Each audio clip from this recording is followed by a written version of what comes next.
Hey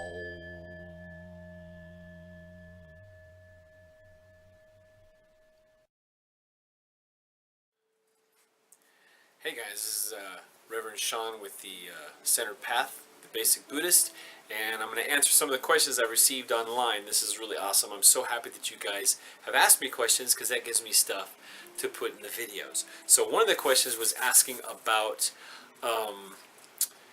actually having things. And someone was told if they become a Buddhist, they have to get rid of things and throw out all their alcohol and throw away all their TVs and get rid of anything of other gizmos and fun things they get to work with, but that's not true.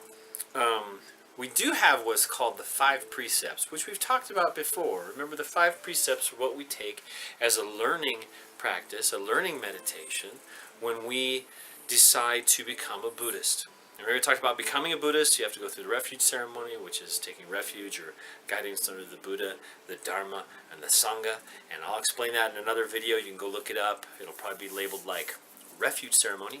And then also look up precepts, which there are 5.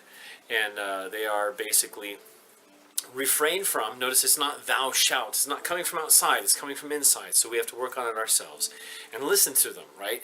These are basically the we would say the 5 commandments, I guess it would be.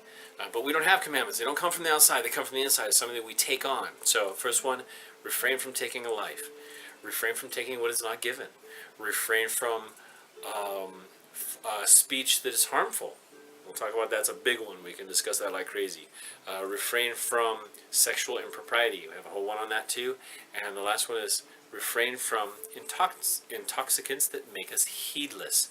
Nowhere in there it says get rid of your stuff, let go of things, drop this, you can't do this. There's no can'ts. But you have to understand, if you do something like have TVs, you can have 50 TVs, 100 TVs. You can have a TV store. Who cares? The idea is not to become attached to it. So that you're so attached, I mean like greedy and have to have it and have to, you know, like you let go of other things in order to be around your TVs. That's not healthy. Okay, does that make sense? It should make sense. It always has to make sense. That's really kind of the litmus test for Buddhism. Does it make sense? If it doesn't, look it up, figure it out. It's got to make sense to you.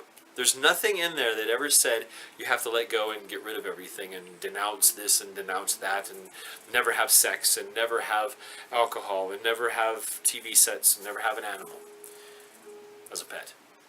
Or never eat meat. Okay, that's a different one we'll talk about. Now, if you're a monastic, which means a monk or a nun, the rules are different. You're taking a much higher level of training and really absorbing this as your life to help the rest of the world. Now, some of you also can become what are called ascetics. An ascetic is someone who usually just goes off and does their own thing, or a vagabond, or a wanderer, or go live in a mountain somewhere and live in a shack. That's all fine and dandy. I have a whole video series I'm doing on that soon. I'll explain why. I mean, there's use to it. There's definitely use because you become like a master, but how would that help if you never meet anybody? You're a master of what? You know, really, I believe that in Buddhism and in this kind of work, it's about interaction, and that's why here I'm on YouTube. I'm trying to get information out on this venue with my camera in my office area here with the shrine behind me. Look, I have statues of all kinds of different things, and I have stuff. I have lots of stuff. I have a car, I have a house, I have a phone, I have a watch. You know, I have all kinds of things. I have clothing, of course. And no, I didn't have to cut my hair. I didn't have to shave my head because I'm not a monastic. I didn't take all of those vows. I took different vows, and even taking those vows, you think, oh my God, is it like a marriage ceremony? Well, yeah, it kind of is. You take some vows, and you're basically kind of like making the goal to work towards something. So no, you don't have to let go of everything or give anything away to become a Buddhist. And if anybody tells you you have to give them stuff, they're probably trying to get it from you anyway. So don't do that. Now, being generous is also a part of Buddhism. We try to be generous with our time, generous with our compassion, generous with our, you know, whatever we have, with our food. So if you see a monk somewhere and you see that's a real monk, that's a big problem too. Sometimes there's fake ones running around. But if you meet a monk and you realize that they're really legitimate and they're doing their thing and they're helping the world and they're helping you, meet them, talk to them, bring him something. Like, you can look around and find out if he has messed up shoes. Maybe you can go get him some shoes, or her some shoes if it's a nun. Or perhaps you could help pick weeds with them one day. It's a great time to meet them is when they're doing what's called dana, or they're doing kind of the work around the temple or around the center. You can go help and get a little information. They get to know you as a person, then they'll tell you a little bit more, and you get kind of on the inside track, I guess it would be. That's where I really started.